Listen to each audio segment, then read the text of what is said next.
Shalom, shalom. À Ecclésiaste 1 et 9, il est écrit: La chose qui a été, c'est celle qui sera, et celle qui est faite est celle qui sera faite. Il n'y a pas de nouvelles choses sous le soleil. Alors tout d'abord, j'aimerais rendre gloire, hommage à Yahweh, Bahashem, Yahusha, Bahashem, Kakudash. Shalom aux élus et de bonheur, respect aux apôtres et aux ennemis de Great Millstone, et salutations aux croyants et aux croyantes. Ici, frère Amos, et je suis back avec notre leçon inspirée de Yahbashim Yahushai. Alors, comme qu'on a lu à Ecclésiaste 1 et 9, il n'y a rien de nouveau en dessous du soleil. Si tu es un diable avant, tu es encore un diable aujourd'hui. Si tu es un raciste avant, tu es un raciste aujourd'hui.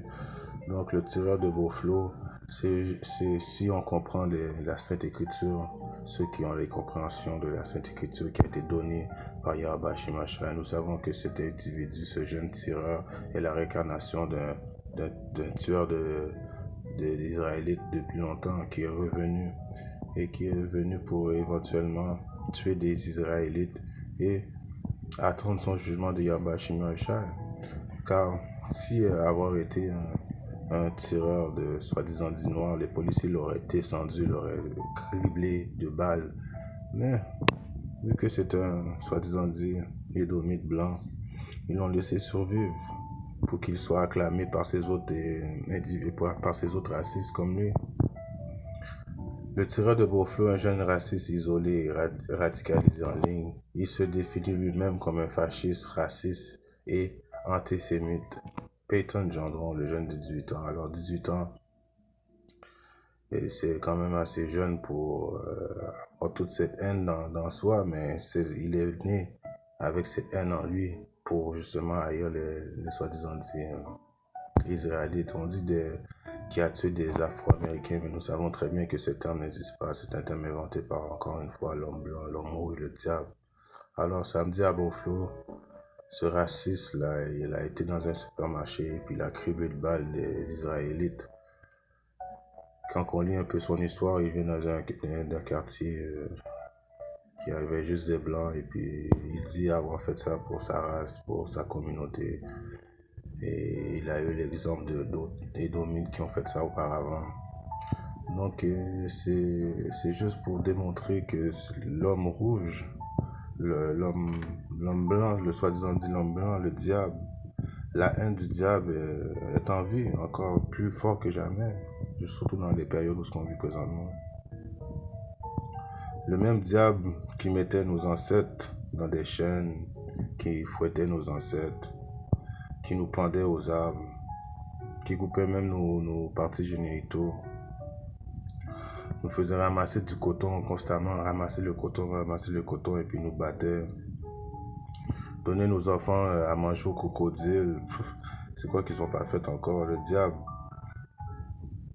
Et à croire qu'il y a encore des Israélites qui croient qu'ils n'ont pas d'ennemis, que le diable, ce n'est pas qu'ils sont l'homme rouge, l'homme blanc. Ils ont confiance à leur ennemi, à l'ennemi, mais pourtant qu'il est bien écrit. Si on va voir, je l'ai sorti à Siracide 12 et 10. Ne fais jamais confiance à ton ennemi, car sa méchanceté est un morceau de cuivre qui se couvre de verre de glier. Alors notre ennemi, comme je vous dis, il est en vie. Et plus que le temps va avancer, plus qu'il va se manifester. Car quand là on parle des vrais Édomites, je ne parle pas des confusions de visage de celui qui peut-être avoir l'esprit d'un Israélite, mais il est emprisonné dans un corps d'Édomite. Je te parle du vrai Édomite. Il déteste Jacob. Ça a été une haine depuis le début. Yahweh Shemashah a conçu l'Édomite pour l'Édomite ne t'aime pas. Je répète, Siracide 12 et 10, ne fais jamais confiance à ton ennemi. Si le monde qui n'ont pas vraiment de connaissances dans la Bible, si on va au psaume 83, c'est bien écrit.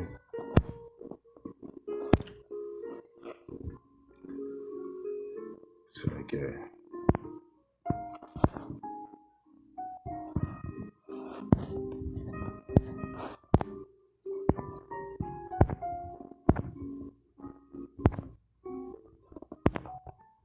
Psaume 83 et 2.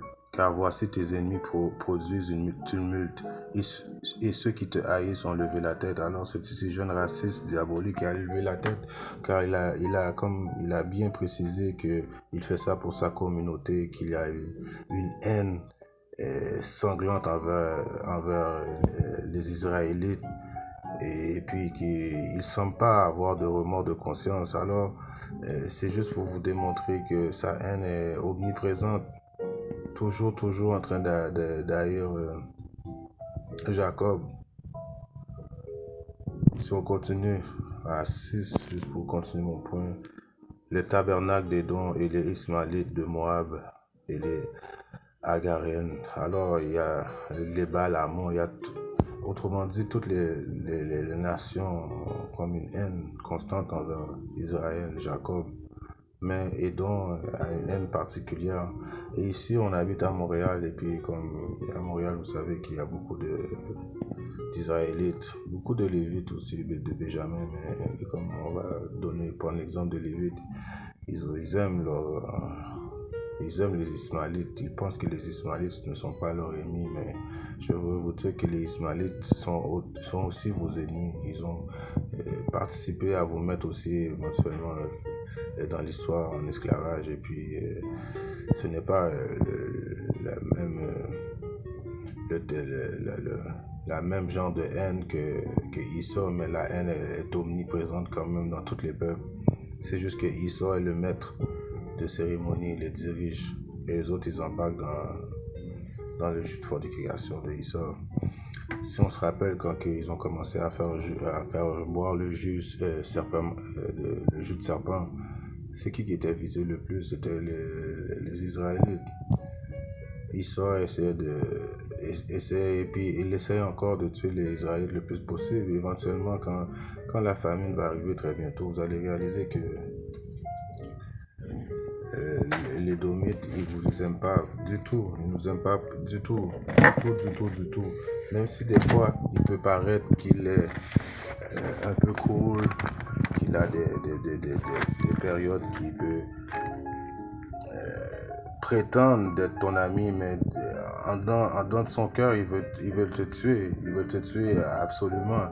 Et puis quand ils se rassemblent entre eux, ils ne se gênent pas de blasphémer contre les Israélites.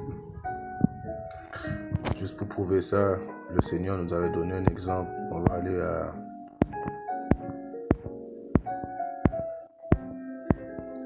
Psaume 51 et 21. Non, Psaume 55. Psaume 55 et 21. Les paroles de sa bouche étaient plus lisses que le beurre. Alors quand vous voyez des soi-disant dits Édomites, encore une fois, quand je vous dis des Édomites, vous devez prendre le temps de calculer, de balancer son esprit et de voir s'il est vraiment Édomite. Mais l'esprit de l'Édomite, il ne peut pas se cacher, comme vous voyez l'hypocrisie à travers son hypocrisie.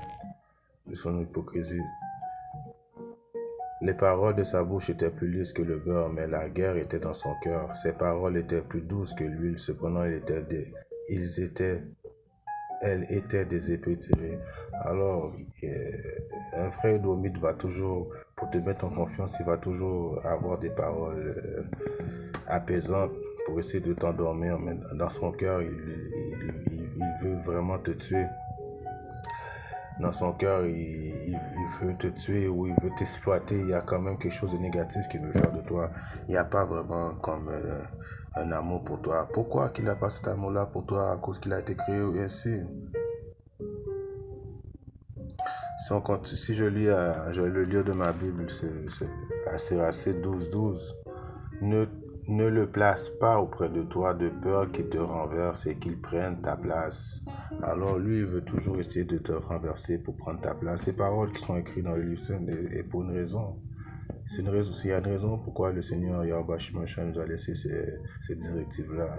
Car c'est sa création, il a créé Esau ainsi, pour éventuellement le détruire. Esau est un vaisseau qui a été utilisé pour faire le mal et puis éventuellement pour punir les enfants d'Israël. Alors le Créateur celui qui a créé Esau le connaît le mieux que quoi que ce soit.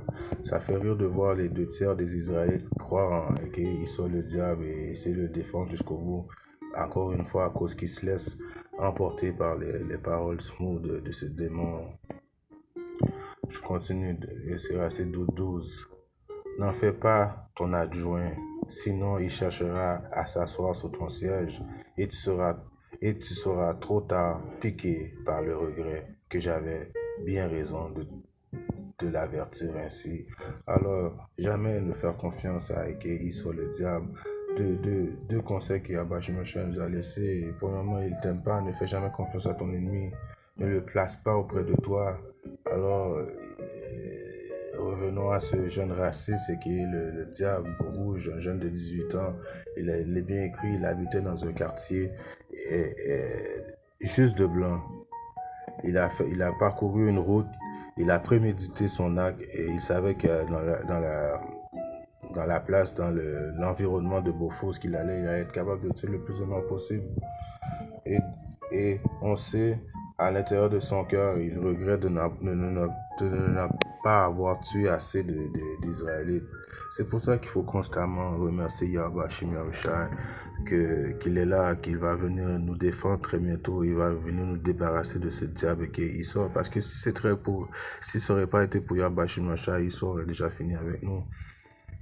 Mais grâce, encore une fois, à la bonté de notre Seigneur et Sauveur, Esau va juste pouvoir tuer quelques-uns des Israélites, les 2 tiers, ceux qui croient justement qu'il n'est pas le diable, ceux justement qui ne veulent pas revenir à leur pouvoir qui est Yahweh Shemeshai.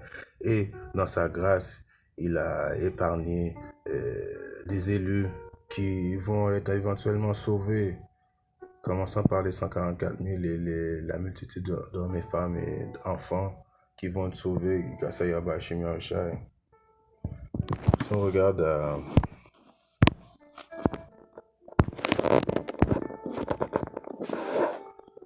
Genèse 27, 41. Esau prit Jacob en haine à cause de la bénédiction avec laquelle son père l'avait béni. Et Esau dit en son cœur, le jour du deuil de mon père approche, et alors je tuerai mon frère Jacob. Alors vous voyez que cette histoire-là, it goes way back. Depuis le début jusqu'à aujourd'hui. Il n'y a rien de nouveau en dessous du soleil. Toutes les instructions de Yahweh Shemeshai sont là, dans le livre. Constamment, il nous dit que Esau est le diable et que Esau ne t'aime pas, ne fait pas confiance à ton ennemi. Jusqu'à aujourd'hui, Esau déteste Jacob et il va faire tout en sorte pour tuer Jacob. Mais encore une fois, grâce à Yahweh Shemeshai, ceux qui maintiennent, ceux qui continuent dans cette vérité-là, ceux qui constamment prophétisent et font des vidéos et qui nourrissent les brebis de Yahweh Shemeshai, vont avoir le salut de Yahweh Shemeshai et vont avoir éventuellement la domination sur le diable et éventuellement le détruire à jamais. En espérant ces 2-3 mots d'exhortation édifiant mes frères ou sœurs qui partent dans le monde. Never trust the enemy. Call Allah Yahweh Shemeshai. Shalom.